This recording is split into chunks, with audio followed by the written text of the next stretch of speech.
Stats in a Wrap, the podcast series from Eurostat. Today, we'll be showing how the EU's statistics community is measuring hazardous chemicals. Cleaning products are also mixtures of different chemicals that we use in everyday life. What we do measure in the chemical indicators, the basic chemicals. I think that people often forget that everything that we touch, there's chemicals on it. Welcome to Stats in a Wrap, the podcast all about statistics from Eurostat, the statistical office of the European Union. Industrial chemistry has given us luxury and convenience unimaginable to our ancestors, from non-stick frying pans to moisturizers, plastics to paint, from shampoo to champagne. The chemicals that enable the manufacture of these marvels are often powerful agents of change, and they need to be used carefully. If not, well, some can become hazardous to life, to us, and the planet. These hazardous chemicals need to be watched, tracked, and their quantities carefully measured. In 2024, the EU produced 172 million tonnes of chemicals hazardous to health in an industrial economy that is huge and fast-moving. Quantifying the dangerous substances that keep it competitive is a specialist area of statistical study not for the faint-hearted. But Eurostat is, as ever, right in the middle of it all, drawing together the very many complex definitions and measurements to give us a clear view. We have three guests in the Wrap Cafe today, excellently placed to guide us through this fascinating topic. They are Jan Oltmans, a scientist at FOBIG, the Research and Advisory Institute for Hazardous Substances, based in Germany. Jan, welcome to Stats in a Wrap. Thank you very much. I'm glad to be here. Carla Teixeira is a statistics lead at Eurostat, and she heads up the collection and analysis of data on the production and consumption of chemicals by hazard class. We'll be hearing more about that later. Carla, welcome to Stats in a Wrap. Thank you. I'm happy to be here. And Alexandra Mawiska is a policy officer at the European Commission, working within the DG Environment Unit for safe and sustainable chemicals. Alexandra, welcome. Many thanks for the invitation. Happy to contribute to this exciting topic. It's a genuine pleasure to have all three of you here. But before we dive into the stats, let's hear from our listeners on the streets of Berlin to see what they think when they hear a word that can trigger different responses and emotions in us all. Chemicals in general are helpful for our life because our life is based on chemicals. When I hear the word chemical, I think mostly like big companies comes to my mind who are like give a fair portion of the industry even at home in Hungary. So I think probably these big companies. Yeah, chemicals for me means danger often. Danger and both for people and the environment. Carla, let's come to you first. If you had to pick one place in our everyday lives where most of us are unknowingly surrounded by chemicals without ever stopping to think about it, where would that be? The first place that occurs to me, it's on our bathroom. Each day, every day, we have plenty of products, as shampoos, soaps, toothpaste. Some of them can be good for health, others can be a little bit more hazardous, depend how they are formulated. I think that people often forget that everything that we touch, there's chemicals on it. Alexandra, a lot of people think that chemicals are somehow out there somewhere, away from their everyday lives. But we're in frequent contact with chemicals of all kinds, aren't we? I would say all the time, actually. I think that a good example would be actually our homes, the place where we are spending a lot of time and we are interacting with chemicals the most without really realizing that. So just as a simple example as our clothes, many fabrics contain chemicals that give them color, but also make them stain repellent or make them last longer. For example, dyes are the type of chemicals that give the bright color even after many washes. This is really something that we all care about as users of clothes. But it's not only about what we wear, it's also what we breathe. And the air in our home is also full of tiny chemical compounds, from things like cleaning products, but also scented candles. So just to say, we often interact with chemicals without even realizing it.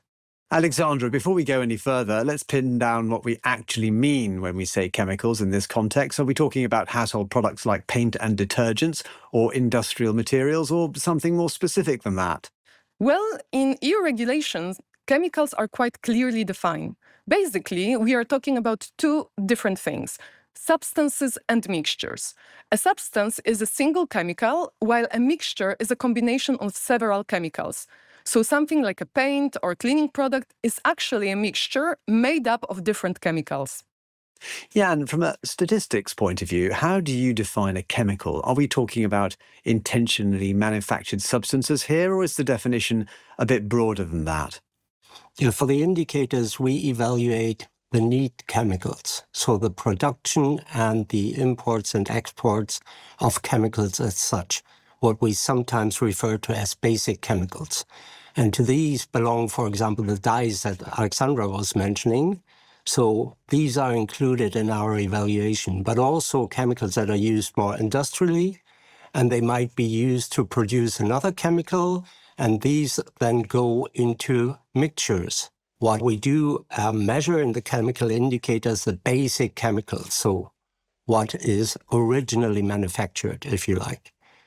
The main reason is that we cannot measure mixtures because they have so many different chemicals in them. And because we assess the hazards of these chemicals, a mixture might contain several different chemicals with different hazards. So we assess the hazards for the individual chemicals. At home, I have chemicals like to clean my kitchen, for example, to clean my bathroom, to clean the floor. I do have chemical products at home, cleaning products, and I guess medicine also counts as a chemical. Alexandra, the Eurostat indicator tracks both production and what's called apparent consumption. Can you just break down those two terms for us and explain why that distinction matters? The Eurostat indicator actually tracks the production and apparent consumptions of industrial chemicals in the EU, both hazardous and non-hazardous chemicals.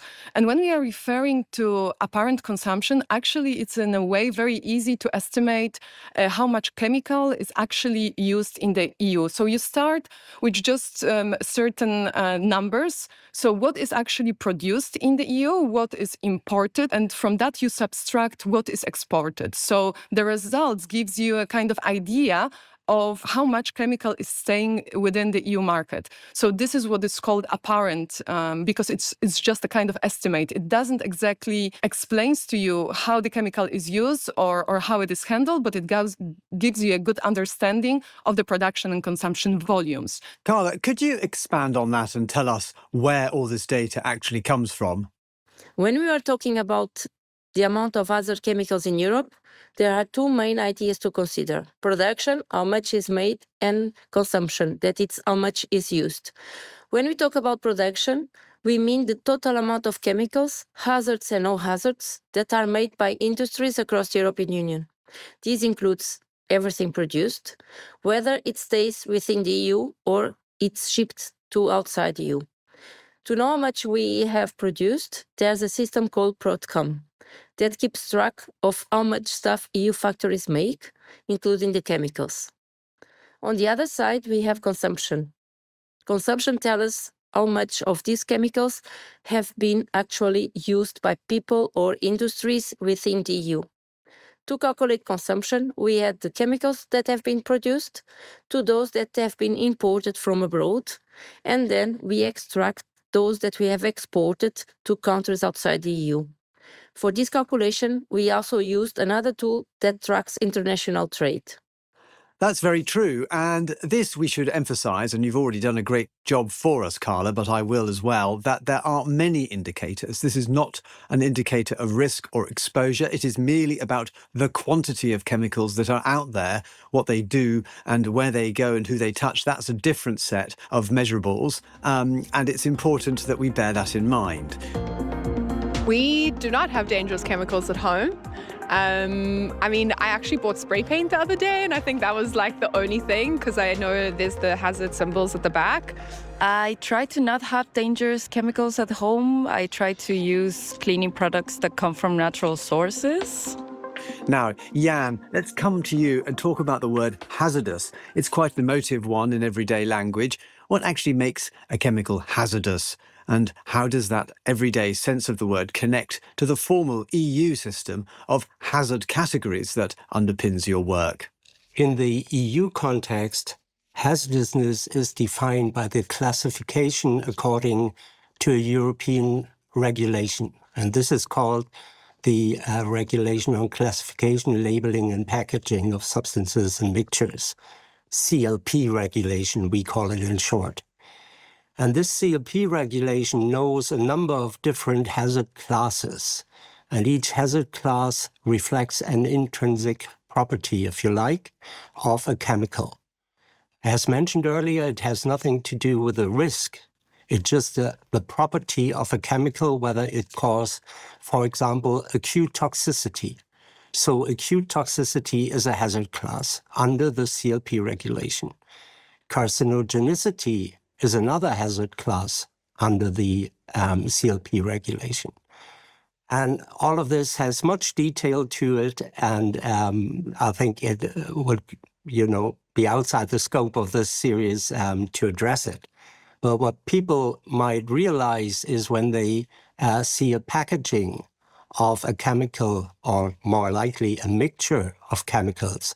So, for example, washing up liquid or toilet cleaner maybe, they would see a pictogram and some warning sentences. This is a labeling element of the CLP regulation, where consumers and workers are made aware of the hazards of a chemical or a mixture. Very good. Very, very good. Yes, indeed. Carla, from a statistics perspective, how do those CLP classifications help you connect the volumes of chemicals being traded to information about which ones are actually dangerous? We group chemicals based on their hazard classes, which help us to understand how dangerous they are. For human health, we have three main groups. Most harmful substances, that are those that they may cause cancer or genetic mutations, or that are reprotoxic. And then we also have substances of concern. So those substances are those that are suspected to cause those problems that I just mentioned. And we have hazard substances, that there's those substances that they pose immediate risks. For example, through skin contact or by inhalation. Similarly, we also identify for environment the chemicals that are most harmful and those that raise concerns. And we also keep the track of the chemicals that are not considered hazards. For each of those groups, we linked a certain volume or tonnage for the chemicals that are made in EU. And when we follow those trends, we know how much it has been consumed, how much it is being produced, we can see how this evolved during the time. I know that burns are a really common thing with specific chemicals, and I've seen it in the workplace sometimes with like burns on the skin, or even in laboratories when I was doing my honors. So I'm very fortunate that I haven't been injured, but it definitely, they are dangerous. I'm just trying to do it very careful so that it's not on my skin, and I'm always washing my hands afterwards. But for the rest, that's it. I don't use chlorine anymore. In Argentina, where I come from, it's really common to use just pure chlorine to clean bathrooms and floors. So when it touched my skin, I had an erosion in my hands. It went really quickly, but bad combination with skin directly and bad combinations with other chemicals, for what I know of chlorine. Alexandra, when we say chemicals can harm people, what kinds of harm are we actually talking about? The immediate obvious effect, like burns or poisoning, of course, but then there are things that build up silently over the years. And then there are things like cancer or the effects on reproduction. And for the environment, what are the main ways that living things in the environment can be damaged? Yeah, what you are referring to is how chemical can cause harm. And you've summarized it pretty well because chemicals can affect us in very different ways. So when we are referring to human health, you can imagine a situation when you have very immediate reaction. For example, you are using a very strong cleaning product and you can see that your skin is being irritated or even sometimes burned. But other chemicals, other effects actually builds up slowly over time.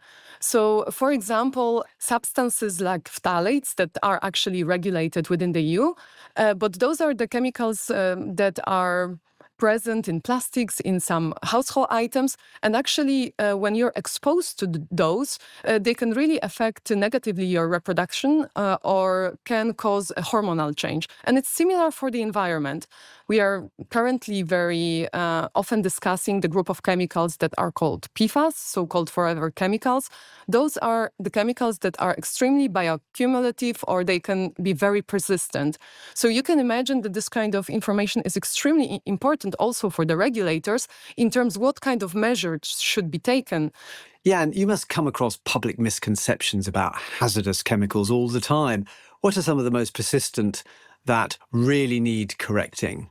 I'm not sure whether I know the most common ones, but something I come across is that people think that synthetic chemicals are the worst and natural chemicals are better. Everybody knows, for example, essential oil allergies, from perfumes, for example. Nature isn't always better, let's say, with respect to chemicals. That's probably one misconception. And another one I encounter, because we also go quite often into companies and have a look at workplaces, the amount of improvement that has been achieved within the EU over the last decades, if you like, for example, in workers' protection. But the public, conception appears to be it's getting worse all the time. And in a way, it's a media thing because only bad news is good news, so the successes are not reported in the media. But that's something I can see especially in companies, where a lot of improvement has been achieved, partly because of legislation that is in place. But if you talk to people how they work, what work conditions were 50 years ago, it's quite different what we have today.